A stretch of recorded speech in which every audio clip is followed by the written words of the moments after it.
Hello बच्चों, let's start the question. The number of ways in which the letters of the word constant can be arranged without changing the relative position of the vowels and consonant is. तो basically इस question में तो सबसे पहले आपको ये पता होना चाहिए कि वोवल्स कौन से होते हैं और कॉन्सोनेंट कौन से होते हैं। ठीक है, मैं की कॉन्सेप्ट में मेंशन करता हूँ। वोवल्स हमारे कौन से होते हैं? वोवल्स हमारे ये होते हैं ए ई आई ओ यू, ए ई आई ओ और यू, ये हमारे वोवल्स होते हैं। ठीक है, और सारे अल्फाबेट्स में से अगर मैं अल्फाबेट्स में से वोवल्स माइनस कर दूं, अल्फाबेट्स अल्फाबेट्स कौन से होते हैं? ए टू जेड। ठीक है, ए टू जेड मेरे अल्फाबेट्स होते हैं। अगर मैं से इसमें से वोवल्स माइनस कर दूं, राइट, मतलब ए ई आई ओ यू माइनस कर दूं, तो ये मेरे को कॉन्सोनेंट्स मिल जाएंगे। राइट, ठीक है। तो हमें क्या निकालना है? हमें एक वर्ड दे रखा है, कौन सा वर्ड है? वो है कांस्टेंट, STANT। राइट, हमें एक वर्ड दे रखा है कांस्टेंट। हमें इसको ऐसे अरेंज करना है कि जो से वोवल्स और कॉन्सोनेंट की रिलेटिव पोजीशन है ना, वो चेंज ना हो। रिलेटिव पोजीशन का क्या मतलब है? जैसे ओ यहाँ पे एक वोवल है और ए यहाँ पे एक वोवल है। ठीक है, सी एक कॉन्सोनेंट है, एन कॉन्सोनेंट है, STNT है ना, ये कॉन्सोनेंट है। वोवल अपनी वोवल मतलब जैसे यहाँ पे वोवल सेकंड प्लेस पे है।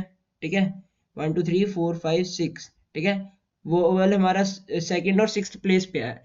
और ऐसी रीअरेंजमेंट करें जिसमें हमारा वोवल है वो सेकंड और सिक्स्थ प्लेस पे ही रहे। वोवल कोई भी हो सकता है, चाहे ओ है यहाँ पे, चाहे यहाँ पे ए आ जाए, यहाँ पे ए है चाहे यहाँ पे ओ आ जाए। राइट, तो इसी तरीके से हमें इसको रीअरेंज करना है। सिमिलरली हमारे कॉन्सोनेंट है ना फर्स्ट पोजीशन पे, तो फर्स्ट पे कॉन्सोनेंट ही रहना चाहिए रीअरेंज करने के बाद भी। ठीक है, तो पहले तो इस क्वेश्चन को देखते हैं हम कैसे सॉल्व करते हैं। मैं क्या काम करता हूँ, मैं ना कॉन्सोनेंट्स को अलग ले लेता हूँ, CNSTNT। ठीक है, और वोवल्स मेरे कौन से हैं? ए, ओ और ए।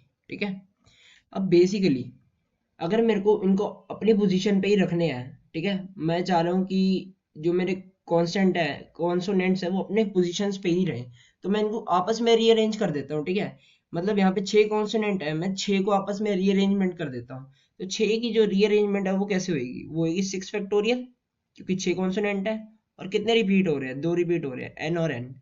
2 फैक्टोरियल और ये 2 फैक्टोरियल। राइट, तो क्योंकि n 2 बार है और t 2 बार है, तो 2 बार रेपिटेशन हो रही है, तो मेरा ये कुछ 6 फैक्टोरियल अपॉन 2 फैक्टोरियल बनेगा।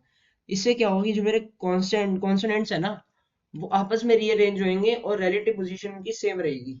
ठीक है, और सिमिलरली वोवल्स के लिए मैं क्या करूंगा? 2 फैक्टोरियल करूंगा, क्योंकि वो भी सिर्फ आपस में ही रीअरेंज होगा। इससे क्या होगा कि ना मेरे जो से कॉन्सोनेंट्स और वोवल्स हैं वो उनकी रिलेटिव पोजीशन सेम रहेगी।